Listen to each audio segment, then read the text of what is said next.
Capítulo número 22. 22. Capítulo 22, versículo 30. Amém?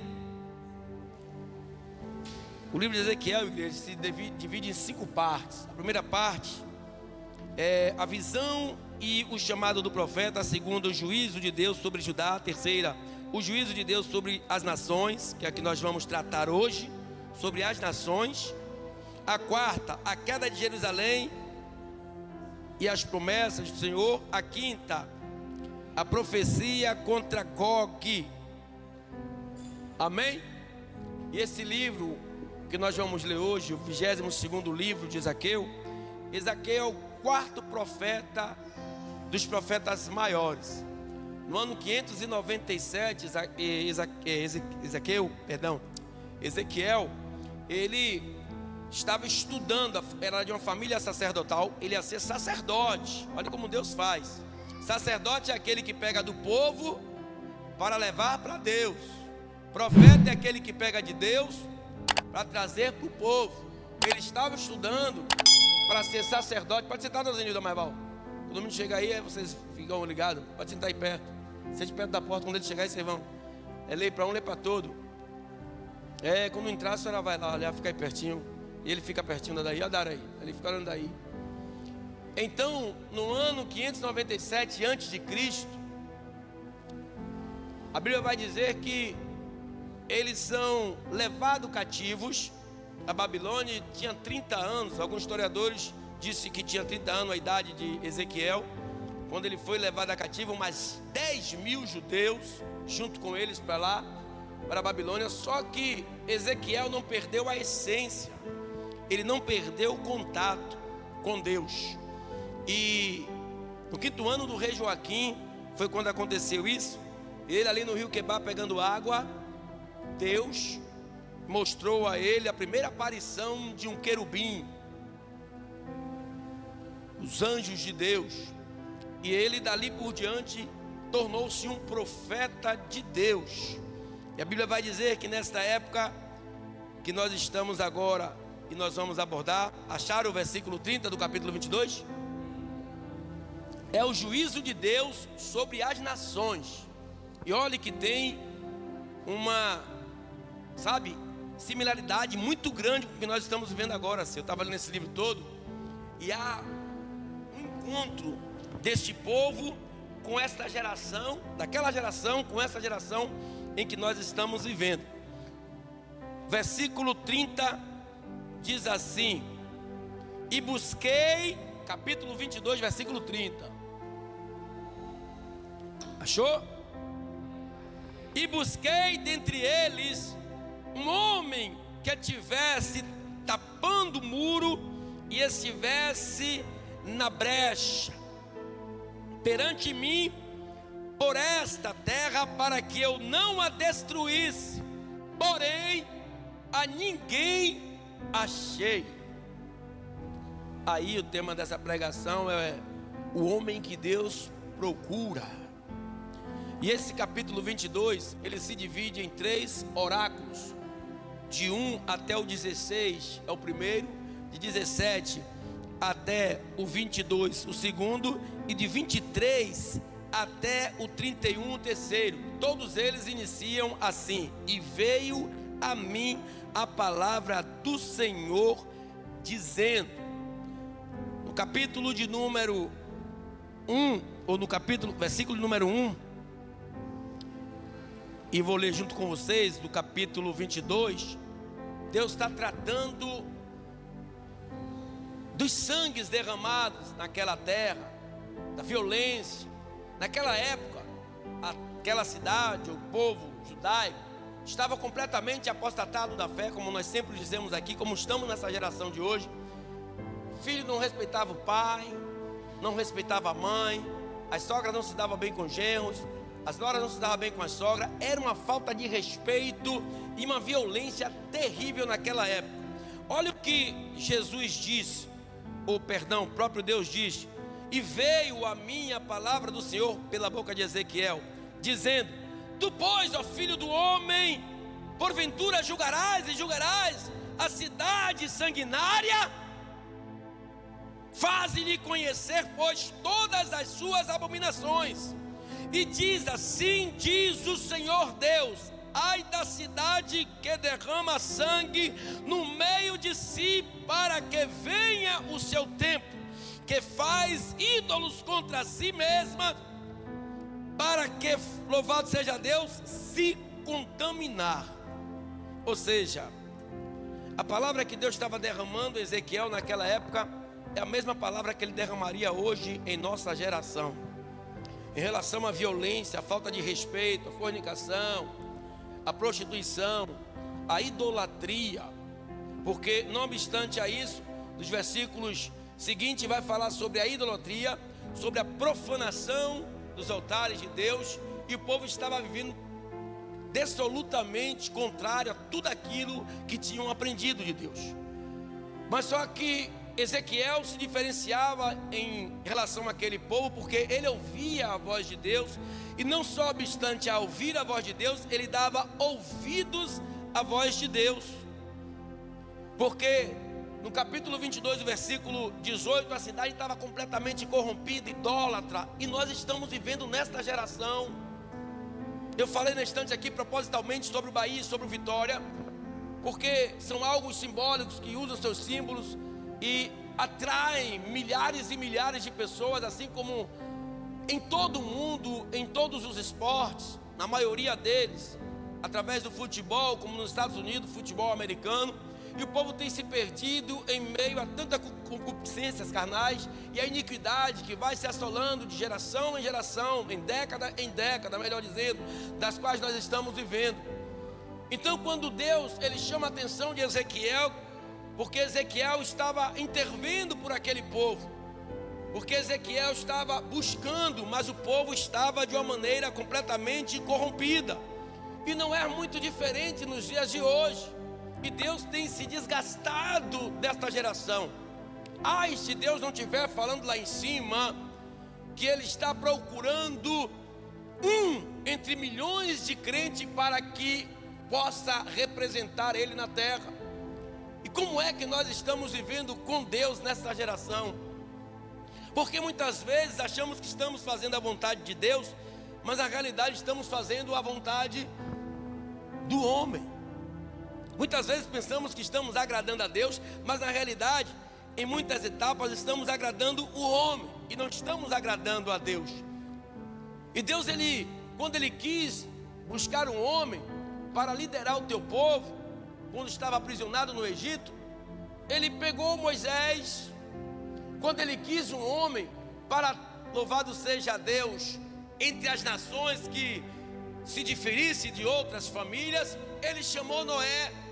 Deus, quando Ele quis um homem para testar a sua fé, Ele chamou o nosso pai na fé, Abraão, que deu, louvado seja Deus, o seu Isaque no Monte Moriá, porque Deus sabia que o coração de Abraão era voltado para ele. Deus, quando Ele queria um profeta, chamou Samuel. Quando queria um rei, chamou Davi. Deus, quando queria testar a paciência de um homem, chamou Jó. Deus, quando queria salvar a nação, ou melhor dizendo, batizar o povo, Ele chamou João Batista. Mas quando Ele quis salvar a nação, Ele chamou Jesus Cristo de Nazaré para dar a vida na cruz do Calvário por todos nós. Mas hoje, depois de Jesus, Ele procura profetas na terra para que possa representá-los no dia a dia, no cotidiano, no trabalho, nas escolas, nas ruas, nas vizinhanças, aonde nós andemos, porque Deus está procurando entre nós aqueles que estejam na brecha, para que sejam aprovados por eles, para quem sabe Ele salvar uma nação. Então, volta comigo em nome de Jesus, porque a busca de Deus naquela época foi grande. Aí no versículo de número 27, Deus fez os 3 pilares daquela cidade naquela época. Em primeiro, na corte, e não achou um rei, um príncipe que pudesse representá-lo. Versículo 27, olha o que diz a palavra do Senhor: e os seus príncipes no meio dela são como lobos que arrebatam a presa para derramarem sangue, para destruírem as almas, para seguirem a avareza. Aí Deus diz: no reinado não encontrei ninguém, Ezequiel. Procurei nos 4 cantos do reino e ninguém, nem um príncipe, nem um rei pôde me representar. Onde há agora a teocracia? Onde é que está o meu mandato? Onde é que está o povo que se diz que se chama pelo meu nome? Aí ele disse assim: já que no reino não encontrei, provavelmente ele desce para o templo. Eu vou encontrar um sacerdote. Olha o que diz no versículo de número 26, em nome de Jesus. Só que ele chega no templo, os seus sacerdotes violentam a minha lei e profanam as minhas coisas santas. Não fazem diferença entre o santo e o profano, nem discernem o impuro do puro. E de meus sábados não escondem os seus olhos. Assim sou profanador no meio deles. Aí no templo ele não encontra. Ele certamente irei de encontrar em meio a tantos profetas que existem na terra. Existe homens de Deus aqui nessa terra? Existem mulheres de Deus aqui na terra? Então dê glória a Deus, porque ainda há tempo de arrependimento. Ele disse: já que eu não encontrei nem no reinado ou na casa real, e nem encontrei dentro do templo, porque era o lugar mais óbvio de encontrar uma pessoa santa. Só que você vai ver que ele não encontrou dentro da igreja. Isso é motivo de nós nos preocuparmos, igreja, porque nós estamos dentro da igreja e muitas vezes achando que está fazendo a vontade de Deus, estamos andando por caminhos tortuosos. Que os olhos de Deus, Ele contempla todas as coisas. Ai de mim, que o Senhor tenha misericórdia da minha vida e que poupe ela das profundezas do inferno. Porque nós estamos numa geração corrompida, assim como Ezequiel estava falando dessa geração, 597 anos antes da vinda de Jesus Cristo, Salvador, há 3.000 anos atrás. E ele procurou dentro da igreja. Será que ele vai achar um profeta, um sacerdote, algum aqui que represente ele? E ele não achou. E ele disse: eu vou para o monte. Vai que tem algum profeta lá orando, e lá é lugar de profeta. E quando ele chega no monte, olha no versículo número 28. E os seus profetas têm feito para eles cobertura com argamassa não temperada, profetizando vaidade, adivinhando-lhes mentira, dizendo, como tem 99,9% das igrejas aí: assim diz o Senhor, sem que o Senhor tivesse falado. Guarde esse versículo aí em nome de Jesus, para que quando alguém chegar para vocês abestalhado nas igrejas onde vocês forem visitar, e ficar lá rodando, pulando, fazendo chilique, depois dizer: ah, Deus mandou dizer. Olha o que ele disse, o que ele encontrou no meio dos profetas dele. Muitos que diziam: assim diz o Senhor, sem que o Senhor não tivesse falado. Parte B do versículo 28. Aí Deus disse: e agora, Ezequiel, o que é que você me diz? Você não entendeu o versículo 1 não? Eu vou ler de novo. Veio a minha palavra do Senhor dizendo, uma pergunta. Deus faz uma pergunta no versículo 2 para ele: tu, pois, ó filho do homem, porventura julgarás a cidade sanguinária? Porque ele estava intercedendo por aquele povo, ele estava clamando. Aí, se é que você vai interceder, faz-lhe conhecer, pois, todas as suas abominações. E diz: assim diz o Senhor Deus: ai da cidade que derrama o sangue do meio de si, para que venha o seu tempo, que faz ídolos contra si mesma, para que se contaminem. Então ele foi no reino, não achou. No templo ele não encontrou. Na montanha ele não encontrou. Será que Deus vai encontrar um homem sério aqui, uma mulher séria aqui dentro? Uma pergunta que fica dentro da nossa cabeça, porque a gente faz as coisas erradas e pensa que Deus não vê nada, mas Ele está vendo tudo. O coração machuca, dilacera, porque a gente sabe que nós somos lavados e remidos pelo sangue do Cordeiro. E quando o mal, o pecado entra em nossas vidas, a nossa cabeça, o nosso neurônio, o nosso cérebro, ele fica trabalhando e maquinando, porque nós não pecamos só em nome de Jesus na ação, até no pensar, no olhar, a gente já peca hoje em dia. Então a gente tem que vigiar no ouvir, no falar, no olhar, porque Deus está em todos os tempos, no ouvido, está na boca, está nos olhos de todos nós. Ele é onisciente, onipresente, Ele é o Deus sobre todas as coisas, que pode todas as coisas, está em todos os lugares ao mesmo tempo. Então ele estava procurando e não estava encontrando, Rosenildo, nenhum santo sequer, Messias. Aí ele disse: será que na nação eu encontro, missionária Paula, pelo menos no meio do povo? Será que no meio do povo eu vou encontrar alguém que possa me representar na terra? Aí no versículo 30 diz assim: e busquei dentre eles um homem que tivesse tapando o muro e estivesse na brecha perante mim por esta terra, para que eu não a destruísse. Porém, a ninguém eu achei. Porque Deus estava procurando uma pessoa? Porque uma certa feita, Abraão barganhou com ele para que, se tivesse 50 justos naquela cidade, ele poupasse toda a cidade. E Abraão continuou com a barganha com Deus, e Deus: pronto, não tem 50 não. E 45 também não tem. 40 não tem. 35 não tem. 30 não tem. 25 não tem, 5 não tem, um justo. Aí Deus destrói 2 cidades em um determinado momento, e há crente desta natureza como aquela mulher, e livra Ló, suas 2 filhas e sua mulher.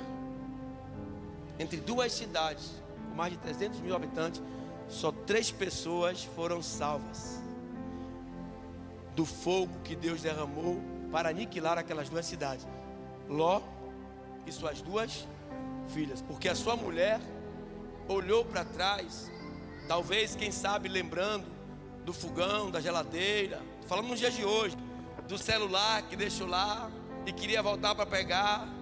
Quem sabe algum dinheiro debaixo do colchão, quem sabe um cozido que estava lá no congelador. E quando ela olha para trás, imediatamente ela vira uma estátua de sal. E Deus não queimou, Deus torrou aquela mulher. Por que Deus estava buscando isso? Olha o que diz no versículo número 31. Por isso eu derramei sobre eles a minha indignação com fogo do meu furor e os consumi. Fiz que o seu caminho recaísse sobre a sua cabeça, diz o Senhor dos exércitos. Igreja, mais uma vez, é até chato, missionária Paula, a gente ficar tocando nesse assunto, e parece que o povo, sabe, eu não digo nem o povo do mundo, o povo da igreja, parece que entra por aqui e sai por aqui, acerca desta pandemia que nós estamos vivendo. Ela é relacionada justamente por esses fatos que Deus está vendo nos dias de hoje. Ele vai em Brasília, não acha uma pessoa justa. Ele vai nos plenários, nas assembleias legislativas do país, não encontra um sequer. Ele vai nas prefeituras, não encontra um justo ali dentro. É só dinheiro, ganância, louvado seja Deus, avareza, sangue, coisas dessa natureza. Aí o que é que ele diz? Poxa, eu vou na Câmara de Vereadores, deve ter alguém que me represente lá, que não roube o povo, que não roube a nação, que não engane o pobre. E quando ele entra na Câmara de Vereadores, Moisés, também ele não encontra um justo. Ele vai na igreja católica e diz: lá vou encontrar um padre que me represente, hipoteticamente falando. E chega na igreja católica, cristã, como eles são chamados, e não encontra um padre. Lá em Roma tem padre que já tem não sei quantos estupros consumados. Aí ele vem para a igreja evangélica, e quando chega em nós, ainda tem crente que duvida que foi Deus que derramou essa pandemia para mostrar a presidentes, senadores, deputados federais, deputados estaduais, prefeitos, vereadores, que quem manda é Ele, quem domina é Ele, quem constrói é Ele. Você pode até fabricar, mas é Ele que cria. Tudo que vocês fabricam saiu da minha criação, assim diz o Senhor.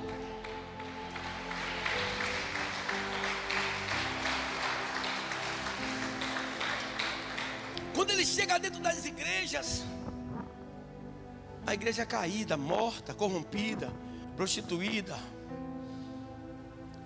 Aí ele disse: eu vou dar um giro todo o contexto da cidade para ver se eu acho uma pessoa limpa, lavada e remida pelo sangue do Cordeiro. Porque ele não quer destruir. Ele não quer destruir com a totalidade da terra, porque ele deu teu filho para que todo aquele que nele crê não perecesse, mas tivesse vida eterna. Mas está chegando um ponto, sabe, Rodolfo, que os homens e as mulheres, Rosivaldo, estão esquecendo que Deus tem a mão forte, que Ele é o mesmo Deus que dá vida, sabe, Rabelo, mas é o mesmo que tira a vida. Ele é o mesmo Deus que Ele cura a doença, mas Ele também liga a doença. E nós estamos perdendo esse tremor a Ele. Então, quando Ele chega para Ezequiel: Ezequiel, eu procurei nos 4 cantos do mundo e não encontrei uma pessoa, ou daquela cidade. Nós temos que mudar o nosso conceito de adoradores.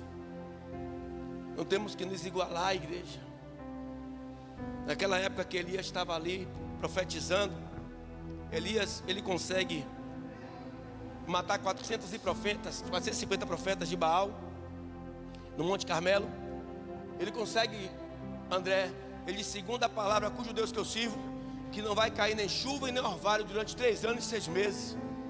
Mas chega um momento que o estresse, a depressão, a solidão recaiu sobre Elias. Ele vai para dentro de uma caverna e Deus disse a ele: Elias, quando tu profetizava, eu estava separando homens. Eu guardei 7.000 profetas que não se renderam a Baal. O que é que o Senhor está dizendo com isso, pastor? Ele está aqui dentro da igreja procurando homens e mulheres que o representem em espírito e em verdade. Ele está dentro das igrejas hoje procurando um homem, uma mulher que não se venda aos deleites dessa vida e nem às emoções carnais, mas que represente Ele espiritualmente, que quebre mesmo o jugo que era desigual, que era contrário a todas as coisas de Deus, e que façamos conforme a Tua vontade. Cidade corrompida, estado corrompido, os 26 estados corrompidos, Brasília corrompida, Estados Unidos, América Central, América do Sul. O que nós vemos é derramamento de sangue, prostituição. E o que nós vemos é corrupção. Não difere muito desse tempo. Você acha que Deus está como? Deus estava conversando com o profeta, e o que Deus estava dizendo o tempo todo é que Ele ia destruir aquela cidade. Como é que Deus está com essa nação? Como é que Deus está comigo, com você? Será que Ele está se agradando? Então nós temos que nos consertar. Nós temos que, em nome de Jesus, começar a olhar para Deus com os olhos temerosos, porque a ira de Deus, ninguém escapa dela. Isso aí é só um sopro de Deus na terra, não só no Brasil, mas em toda a terra. Milhões de pessoas mortas, porque quando Ele quer matar, Ele mata. Quando Ele quer destruir, Ele destrói. Quando chega até as narinas de Deus o cheiro podre da população, Ele não vai ter pena de criança, de cachorro, de gato. Ele não vai ter pena de mulheres na cama, homens acamados, não. Ele vai julgar, Dário, sabe, toda a nação que se corrompe, que se vende aos deleites desse mundo, que se trocam por qualquer coisa. E Ele deixou, como eu disse, o último mensageiro carnal e espiritual e ressurreto Jesus, Bruno, para que nós andássemos segundo o conselho dele na terra, porque Jesus podia vir em um único dia, ser morto, ressuscitar o terceiro e voltar, mas não. Ele ficou 3 anos e 6 meses nos ensinando como viver em meio à corrupção, em meio à prostituição, em meio à lascívia, em meio à iniquidade, porque nós somos lavados. Pastor, com que água? Não com água, mas com suor e sangue. Ele nos tirou da bebida, muitos das drogas, muitos da prostituição, da porcaria que nós fazíamos. Você não se sente melhor agora do que você era anos atrás? Você não sente um alívio maior em relação a tudo que você fazia anos atrás? Foi Ele. Aí você pensa que foi você. Você pensa que foi você que se disponibilizou aí na casa. Não, Ele chamou você. Ele que trouxe você. Ele que resgatou você. Ele que te lavou, te remiu. Porque o último mensageiro, louvado seja Deus, carnal, chamado Cristo Jesus, Ele se pôs naquela cruz e mostrou a vocês como é que serve a Deus. É com suor e com sangue. Ele disse aos apóstolos: oi, vão odiar vocês por causa do meu nome, mas não se vendam, não se corrompam, não se misturem, não se deitem, não se prostem diante de estátuas, de coisas que vão trazer aquilo que não agrada aos olhos de Deus. Então Deus está procurando homens nesta noite, falo homens agora gêneros, e mulheres para representar a Ele nesses dias de abominação. E nós temos que ser representantes de Deus. Não fique aí agora contabilizando os seus pecados. Não fique aí agora contabilizando aquilo que você fez, porque quem vai te mostrar é Ele, de um lado bom ou de um lado ruim, que você tem que se consertar. Quando Deus Ele quer chamar o homem, Ele bota até na cama. Tem pessoas aí que botam na maca. Ele não bota na maca não. Ele bota na cama. Ele bota na cadeira de rodas. Ele coloca cego, como aqui já veio. Encontrei até ele essa semana, Marcelo, o nome dele, cego dos 2 olhos. De que, pastor? Cacetada e paulada. Dado como morto no HGE. Sobreviveu, mas perdeu a visão. Os 2 olhos dele eram verdes, agora é de vidro, uma bola de sinuca, de gude. Deus chamou ele sã para ele pregar o evangelho. Deus chamou ele todo perfeito. Ele relutou contra aquilo. O outro veio na cadeira de roda, com tiro na coluna. E ele disse: eu podia estar em cima pregando. Deus me chamou para estar com minhas 2 pernas pregando aí em cima. Mora aqui no Jardim Campo Verde, próximo dele. E ele disse: eu não posso, porque além de eu ser pesado, o povo não vai querer me colocar lá em cima para depois trazer. Eu tenho que pregar aqui embaixo. Por quê? Deus me chamou andando, mas eu queria roubar. E você hoje? É porque a gente pensa que nunca vai acontecer com a gente. Então ele disse assim: olha, eu estou buscando hoje homens e mulheres que me representem nesta nação, nesta geração. Então, igreja, se apronta ligeiro, porque a noiva está chegando. Perdão, o noivo está chegando. Se apronta ligeiro como noiva, porque ele está vindo pegar a noiva dele. Vai deixar para fazer como as 5 nércias, que não guardou a essência, que não guardou o azeite, que não guardou a palavra, que não guardou a vida cristã, e quando ele volta pedindo emprestado a um e a outro, não vai ter tempo para isso não. Não vai ter quitanda para comprar azeite não, porque o fim dele vai ser muito rápido. Vai ser como abrir e fechar os olhos. Então guarda o que você tem. Guarda esse azeite, porque tem pessoas que estão doidas para tomar o teu azeite. Tem pessoas que esse pingo de azeite que está aí na sua vasilha, que você diz assim: poxa, eu preciso melhorar, mas você já deu um passo. Poxa, eu preciso me converter verdadeiramente, mas você já deu um passo. Esse passozinho que você já deu, só em você estar aqui congregando, tem um azeitezinho dentro de você, que estão doidos para que você perca, que derrame, para que quando o noivo vier você esteja vazio. Mas eu creio que ainda há azeite aqui dentro, porque tem homens e mulheres aqui que servem a Deus. Tem obreiros aqui que servem a Deus. Tem obreiras aqui que servem a Deus. Tem missionárias aqui que servem a Deus. Tem adoradores aqui que servem a Deus Todo-Poderoso. Guarda o teu azeite. O que ele estava procurando naquele dia foi um homem com um pouco de azeite, a essência, a unção, a graça dele. Ele está procurando hoje, Rosenildo, Homens que estão no tráfico de drogas, que estão se corrompendo na política, na polícia. Homens que estão se corrompendo por causa de valores monetários em empresas, roubando, fazendo desvios de dinheiro. E ele diz: eu te quero você, larga isso. Eu largo essa arma, larga esse dinheiro, larga essa ganância, larga essa prostituta. Eu te quero, eu dei minha vida por você. E você não tem ouvido ele falar.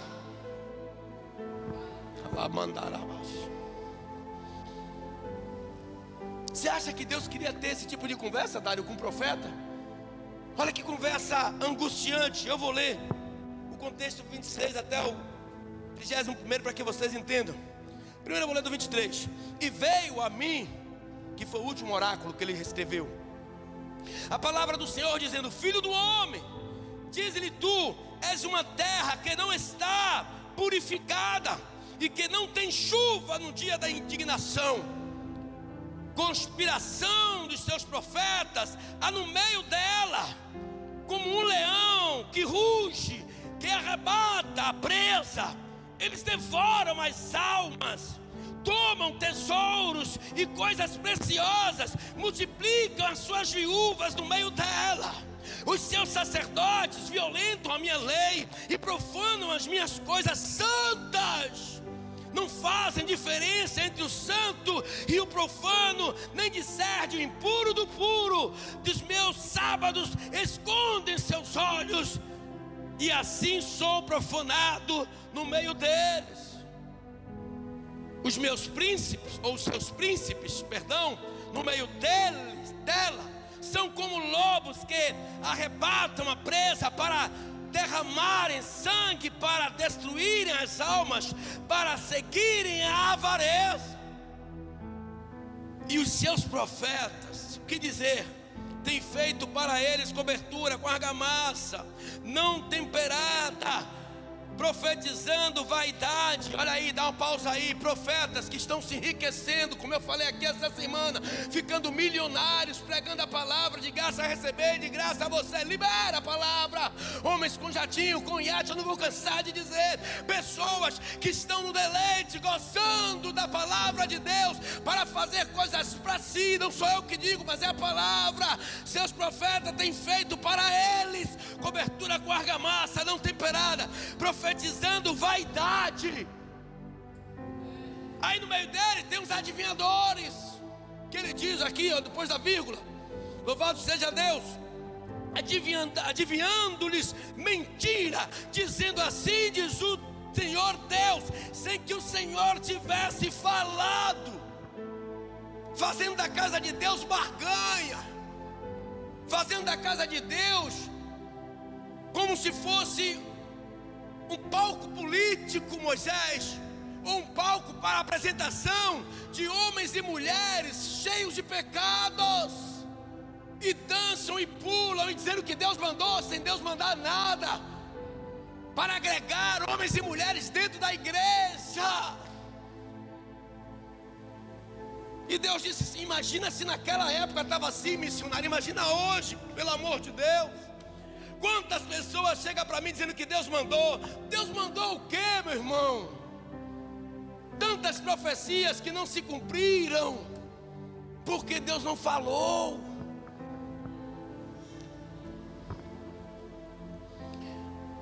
E ele diz no 29: ao povo da terra oprime gravemente, e andam roubando e fazendo violência ao pobre. Nós estamos passando por essa época. Ele está falando dos profetas aí ainda. Ao povo da terra oprimem gravemente e andam roubando, pastores ladrões, e fazendo violência ao pobre e necessitado, e ao estrangeiro oprimem sem razão. Aí ele disse assim: se não achei no reino, não achei na igreja, não achei no monte, eu vou buscar. E busquei. Versículo 30: entre eles um homem que estivesse tapando o muro e estivesse na brecha. Tem crente na brecha aqui nessa noite? Dá um glória. Tem nada, não vi não. Tem crente na brecha aqui nessa noite? Levanta a mão aplaudindo a ele, glorificando o nome dele. Crente na brecha, a igreja, a crente que vigia, a crente que ora, a crente que, em nome de Jesus, vigia antes de orar. Jejua, mas vigia primeiro. E busquei entre eles homem que estivesse tapando o muro e estivesse na brecha perante mim por esta terra, para que eu não a destruísse, porém a ninguém achei. Então vocês, homens e mulheres mais novos, os mais velhos, são homens e mulheres que Deus está à procura. Para imaginar um pouquinho só, vamos parar um pouquinho. Poxa, tem pessoas aqui que já tem 10 anos, 20 anos na igreja, tem pessoas aqui que tem 5, tem pessoas aqui que tem 2 anos. Todos nós ainda estamos engateando na presença de Deus, mas estamos dentro, igreja. Estamos no meio da triunidade. Então só por esse motivo você já deveria estar feliz. Como eu falei há poucos instantes, porque muitos são que passaram por nós e já desceram à sepultura. Mas eu e você, Ele reservou um lugarzinho aqui para que a gente estivesse glorificando e engrandecendo o nome dEle. Mas 11.000 vezes o diabo se levanta contra a nossa vida em 24 horas, contra as nossas vidas, durante 24 horas por dia, 11.000 vezes. Aí, se não tivesse o anjo de Deus nos guiando, Ananias, a gente já tinha caído, por causa da inveja de um, por causa do olho grosso de outro, por causa da palavra maldita de um. Mas eu te convido, continua tapando a brecha, vigiando, orando. Sei que não é fácil, mas não queira recomeçar, porque o recomeço é muito pior. Pastor, por quê? Para que ele não ire, ou se ire completamente, para que não derrame sobre nós a sua ira. Ele diz: por isso eu derramei sobre eles a minha indignação, com o fogo do meu furor os consumi. Ponto e vírgula. Fiz que o seu caminho recaísse sobre a sua cabeça. Acabou. Então não brinca até onde você chegou, não. Daqui para frente, sabe, missionário, não vai ser mais fácil, não. Vai se tornar mais difícil ainda. Pastor, e como é que eu consigo vencer essa dificuldade que vai se estabelecer em anos vindouros? É você vigiando e orando, se purificando e entrando em nome de Jesus no concerto de Deus. Porque vão vir tempos difíceis, igreja. Se preparem. Está se desenhando aí, é porque vocês não sabem de coisas que eu nem quero falar sobre isso. Politicamente incorreto falando, estão trilhando um caminho. E esse caminho, o principal ataque desses homens poderosos é a igreja de Deus. Não se engane não, Jesus não deixou ninguém se enganar. Muitos odiarão vocês por causa do meu nome, porque representamos Cristo. Então é momento de a gente abrir os olhos e dizer: a cada dia eu quero me achegar mais a Ele.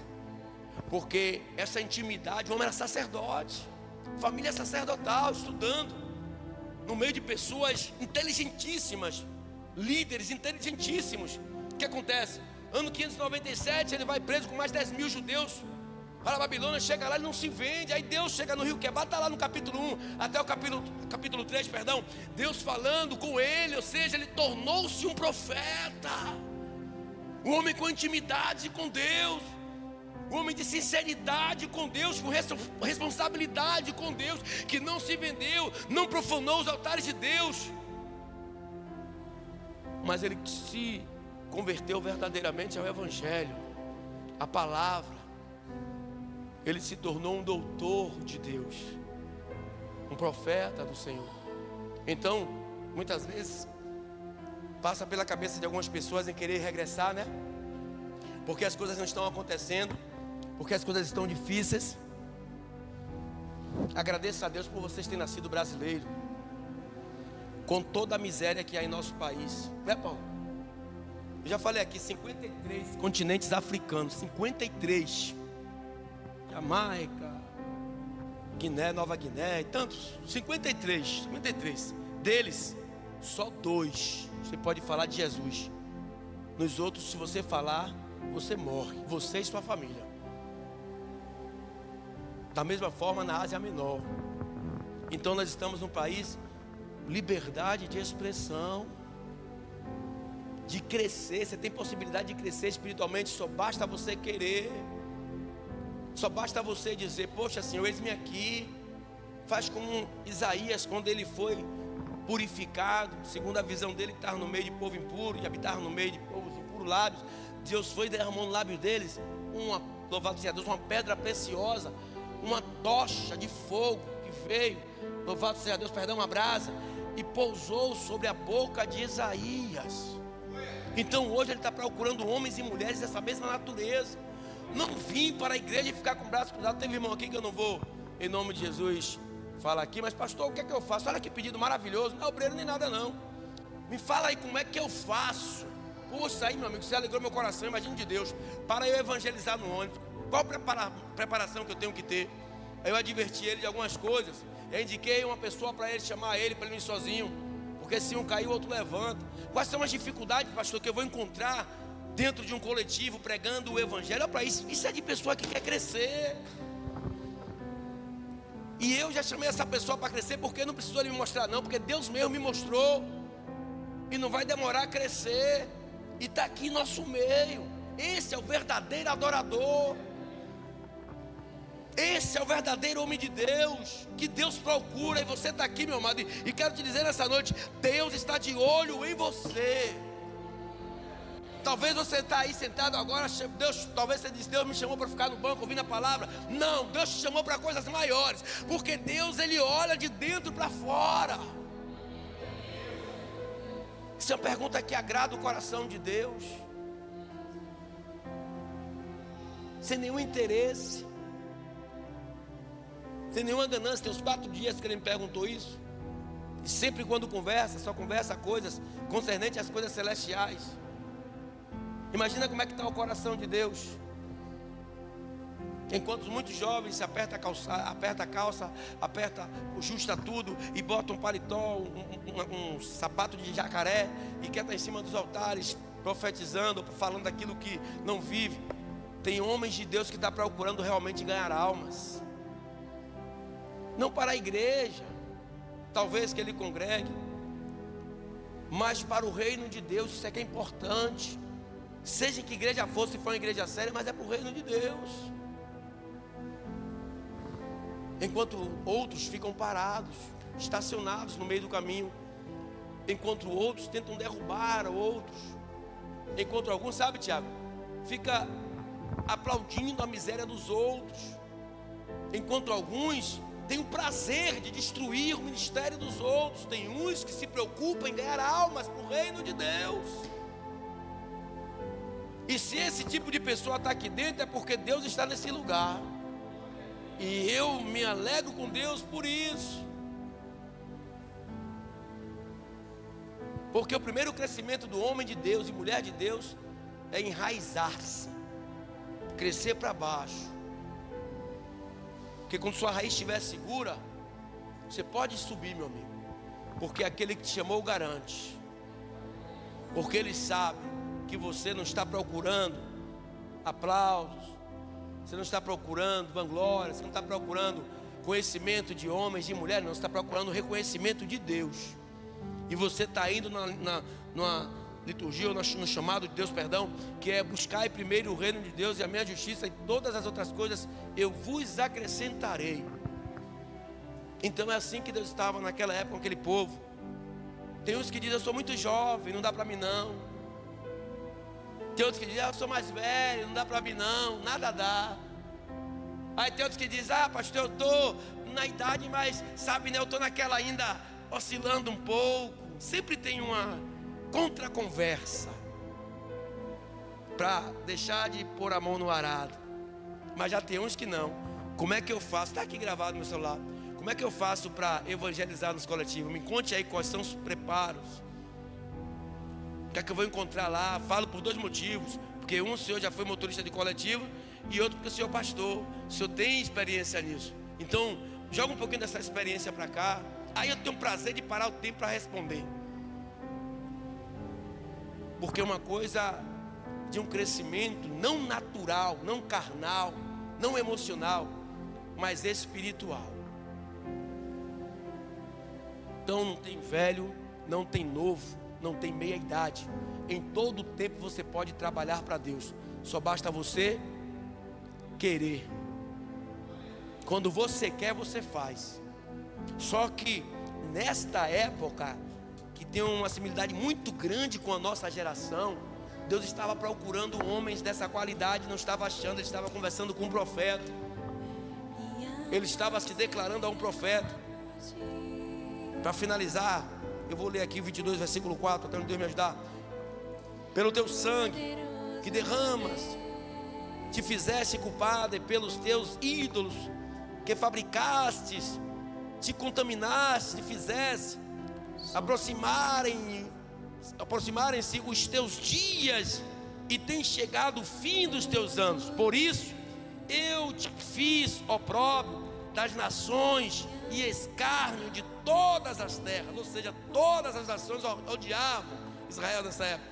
As que estão perto de ti e as que estão longe escarnecerão de ti, enfadada, cheia de inquietação.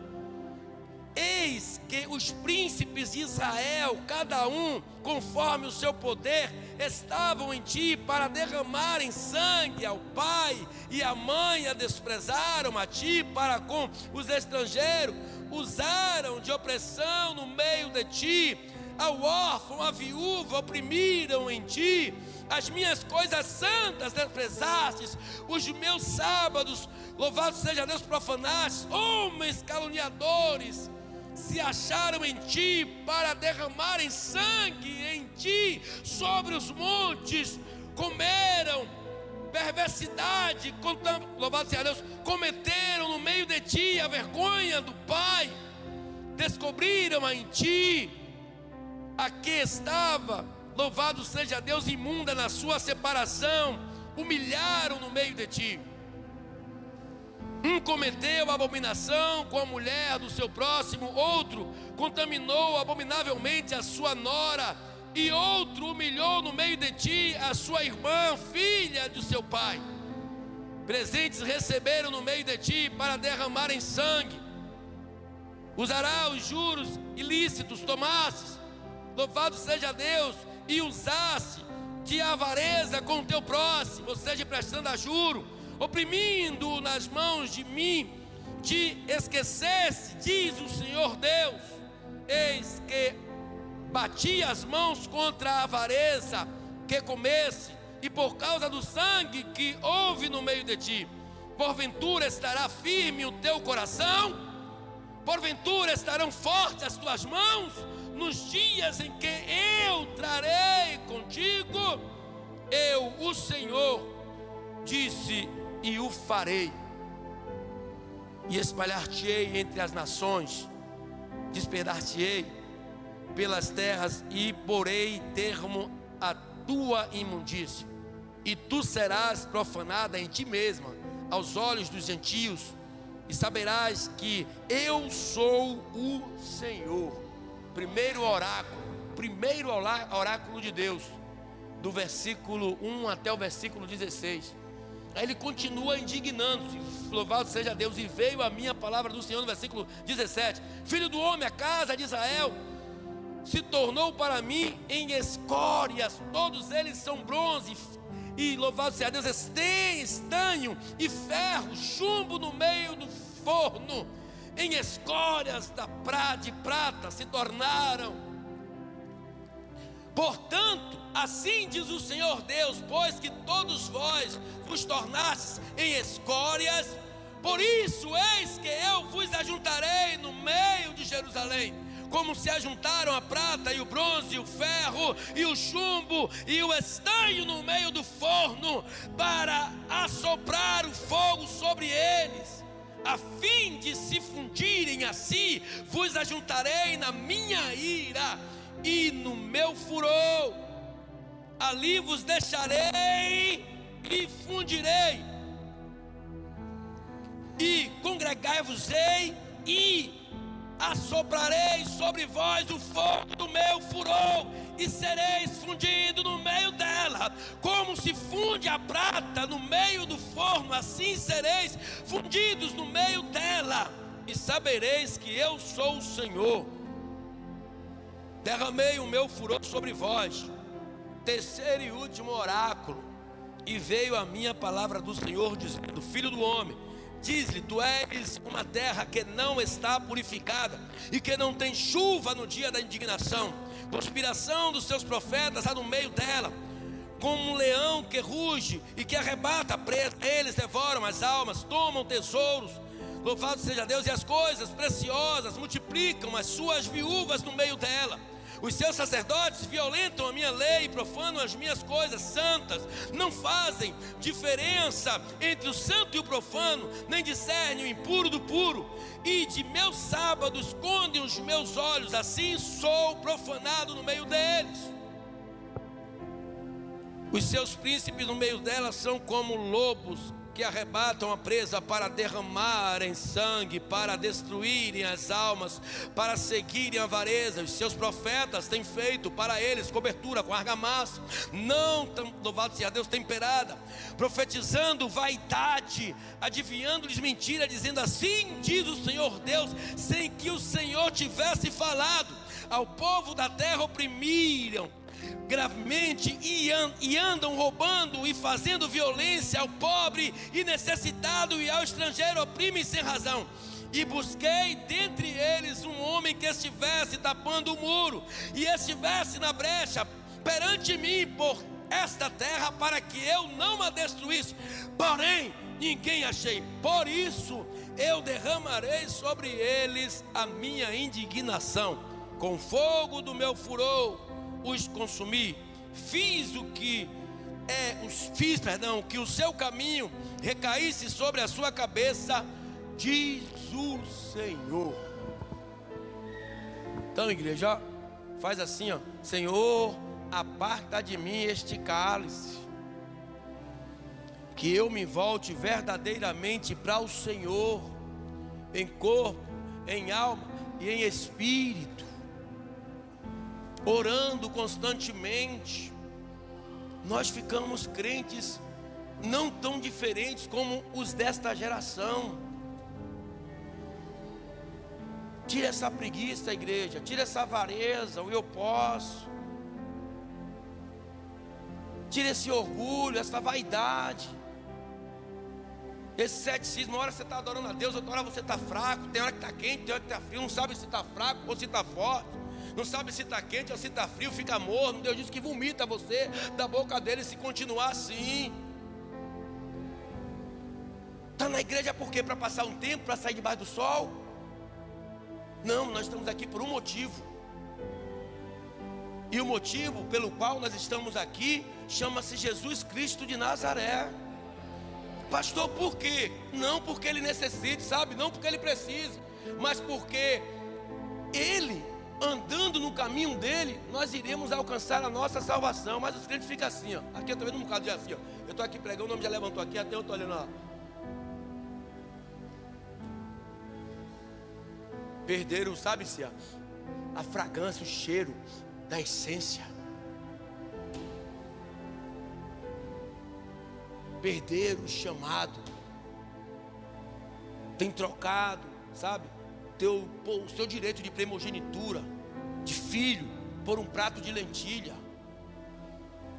E olhe que Deus deixa exemplo sobre exemplo para as nossas vidas, para que não nos contaminemos com esse mundo, mas ainda assim estamos nos afastando de Deus. Vou fazer uma pergunta aqui séria: você está alegre com esta vida que você está vivendo com Deus?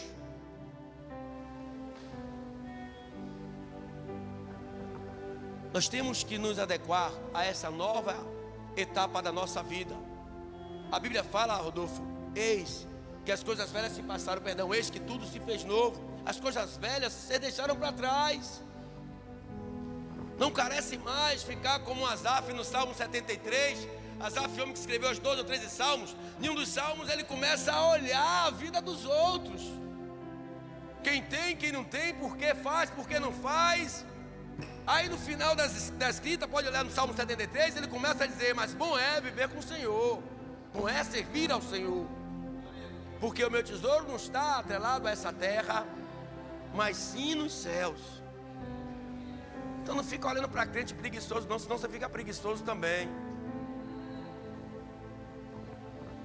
Aí fica um crente: porque fulano não faz, eu não vou fazer, meu amigo. No céu não entra de 2 em 2 não. No céu não entra de 2 em 2. Diz que a salvação é individual. Eu já falei aqui. Fica nessa temática aí que você vai ser salvo pela graça. Você vai ficar sem graça na hora quando você chegar no céu. Não mostre suas obras a Deus não, porque Ele vai abrir os livros lá de graça, de Mangueira. Que Ele vai abrir os livros, Porque Ele vai abrir os livros. Que livros são esses? Da nossa estadia na terra. Depois, o livro mais importante, chamado Livro da Vida. Aí se você olhar lá, meu amigo, se você não tiver passado na prova, pastor, que prova é essa? É essa aqui, a sua vida na terra. É seu tempo de vida, tudo é contabilizado. Milésimos de minutos, de segundos, Ele está contando todas as coisas. Mas infelizmente, como está lá, em nome de Jesus, no versículo de número 28 e 29, homens que eram para falar isso a vocês, estão dizendo que Deus mandou. Quer ver como é mais ou menos? Vem cá, Bruno, eu tenho uma intimidade com o Bruno. Vem cá, Bruno, ligeirinho, vou usar Bruno aqui como, vem cá. Quer ver como é que eles estão agindo hoje? Oi, varão, vem cá. Deus está mandando dizer que vai nascer cabelo em sua cabeça. Estou brincando, né? Mais ou menos assim, estou brincando para vocês entenderem como é que as pessoas estão dizendo. Sabe o que está acontecendo? Que as pessoas estão acreditando. E nós temos que entender, vem cá. E nós temos que entender que nós não podemos cair nesse conto de fadas, nessas mentiras. Eles vão pagar o preço. Mas a gente não pode ir como se aquelas pedrinhas de dominós que as pessoas botam e derrubam uma atrás da outra sequencialmente. Não, nós temos que ser o diferencial. Temos que ser o Ezequiel, quarto dos profetas maiores. Ele é o quarto. Nós temos que ser o Ezequiel. Tem o Jeremias, o Isaías, homens, profetas grandes, homens de Deus. Pastor, fulano não quer não, eu quero. Ciclano não quer não, eu quero. Beltrano não quer não, eu quero. Porque eu sei o que eu quero para a minha vida. Eu sei de onde eu vim, pastor, e para lá eu não quero voltar. Então chama a Deus, em nome de Jesus. Busca Ele enquanto se pode achar. Invocai a Ele enquanto Ele está perto. Que vai ter um momento que Ele vai estar longe desse mundo, igreja. Bota uma coisa na cabeça de vocês: a gente não vai levar nada. Nada, Bruno, nada, nada. Nada. Nada, Bia, você vai levar desse mundo nada. Nem nossa carne a gente tem o direito de levar, nem nossos ossos. Mas a nossa alma, ela vai ser apresentada a Deus. Então o que é que Deus estava falando com Ezequiel naquela época? Que a cidade de Jerusalém, junto com outras nações, estavam corrompidas. Ou talvez você esteja ainda dormindo, sabe? Anestesiado do mundo da impiedade, da iniquidade, da promiscuidade, da avareza. Talvez você esteja anestesiado ainda aqui dentro, mas talvez você esteja como Jacó com aquela pedra ali em Padã Aram, se não me falha a memória, quando ele bota num lugar chamado Luz. Antes chamava Luz, agora chama Betel. Talvez você esteja como ele: poxa, eu estou sonhando. Mas quando ele levanta, ele desperta, igual a Pedro quando estava preso. O anjo tira ele do meio da cela, ele sai parecendo que está tendo uma visão. Mas quando ele vê que ele está no meio da rua, que ele olha que não tem mais anjo, que ele começa a se tocar, ele acorda daquele sono, daquela visão, e vê que é uma verdade. Então viva a verdade com Cristo, não olhe para ninguém. Se vocês que estão aqui olhar para qualquer um de vocês, qualquer um aqui, você cai. Olhe para Deus. É de lá que vem o nosso tesouro, é de lá que vem nossa porção dobrada, é de lá que vem o Espírito Santo para as nossas vidas. Então desperta, igreja. Desperta que se você chegar em casa, tiver coragem, ler esse livro de Ezequiel, você vai se assustar um pouquinho, porque tem muito a ver com o que nós estamos vivendo agora. Tem muito a ver. Ele cita os 3 pilares das nações: o governo, a igreja, ou os sacerdotes e o profeta. Então ele chamou para dizer a crente aqui nesta noite: eu quero conserto na minha casa. Agora ele está falando: eu quero conserto na minha casa, assim diz o Senhor. Agora ele está dizendo: eu quero conserto, pastor, na minha casa. Fica de pé toda a igreja. Eu quero conserto.